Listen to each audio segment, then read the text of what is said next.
Science can map the brain in astonishing detail. Networks, timing, signals, correlations. But a brain scan never tells you what pain feels like. And phenomenology done properly can describe experience with real precision. Not poetry, not vibes, precision. But description on its own doesn't explain mechanism. So, we get stuck in a false choice. Either we treat experience as the whole truth and never explain it, or we treat experience as noise and measure everything except the thing we came for. Neurophenomenology is an attempt to stop choosing between them. Let's make this plain. Phenomenology is a method, not a mood. It's not being deep. It's a disciplined way of asking, how does the world show up for a conscious creature like us? First idea, intentionality. Consciousness is always consciousness of something. A sound, a memory, a face, a worry, a plan. Experience is not an empty light bulb. It's always directed. Second, the life world. That just means the world as lived before theory gets hold of it. Before you reduce things to measurements and categories, before you start explaining, you have to notice what is actually there. Third, what phenomenologists call the reduction. Don't panic, this isn't mystical. It's basically bracketing. You temporarily set aside certain assumptions, not because they're false, but because they're not the point yet, so you can describe the experience itself more cleanly. And fourth, embodiment. Your experience is shaped by posture, skill, movement. Your body isn't background equipment. It's part of the structure of how anything appears to you. Here's the simplest example. Look at an object near you. A mug, a pen, a set of keys, anything. You don't first experience a cylinder with properties or an arrangement of atoms. You experience graspable, hot, mine, in reach, too heavy, useful. That how it appears is phenomenological data. It's not an opinion. It's the structure of lived meaning. Now, neuroscience. Neuroscience gives you third-person measures. Timing, networks, activation patterns, correlations across populations. It's powerful. It's indispensable. But there's a trap. Neuroscience often treats experience as a side effect, or it reduces it to crude checkboxes. Rate your pain 1 to 10. Were you anxious? Yes or no? As if the inner life arrives already labeled and neatly packaged. And here's the problem. If your measurement of experience is sloppy, your brain science inherits that sloppiness. You can have a beautifully precise scan tied to a vague category, and then you're doing high-resolution research on low-resolution experience. Here's a concrete example. Two people say, "I feel anxious."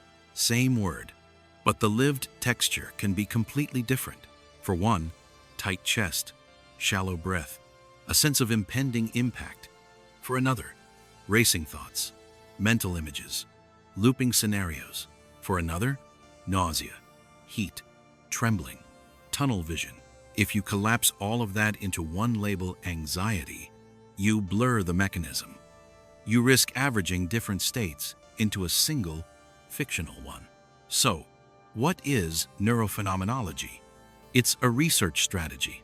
Disciplined first-person description and third-person measurement constrain each other, not introspection as truth, end quote.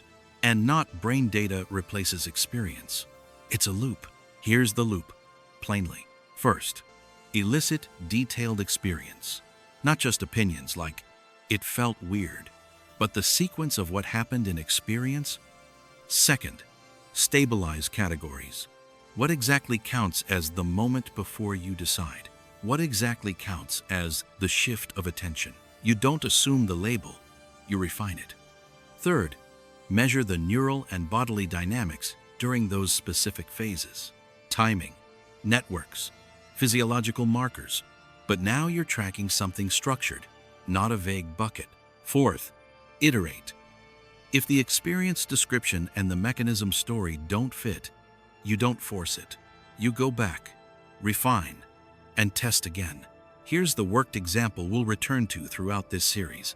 A simple attentional shift. You're reading. You're absorbed. Then you hear your name across the room. From the outside, that sounds like one event, but phenomenology breaks it into phases. Absorption, interruption, orienting, and then re-entry. Either you return to reading or you don't. Now, neuroscience can do something genuinely interesting. It can look for timing markers and network shifts that track those phases, not the attention area, not the self region. The point isn't a single blob lighting up. It's a structured mapping between lived phases and dynamic patterns. That's the handshake. Experience gives you the right grain of description, and mechanism tells you what could support it, constrain it, or contradict it. Quick credibility checks. Neurophenomenology is not neuroscience proves phenomenology. Phenomenology doesn't need a brain scan to be valid as description, and it's not phenomenology replaces neuroscience. Description alone doesn't tell you how the system works, and it's not spiritualized vibes. No untestable claims, no special pleading, just discipline. Clearer experience description makes better science, and better science pressures and refines the descriptions. So, here's how every episode in this series will work. We start with a lived phenomenon. Selfhood, agency, time, emotion, attention. Then we make a phenomenological cut. We distinguish layers people usually confuse. We name the structure of the experience. Then we offer the best candidate mechanisms.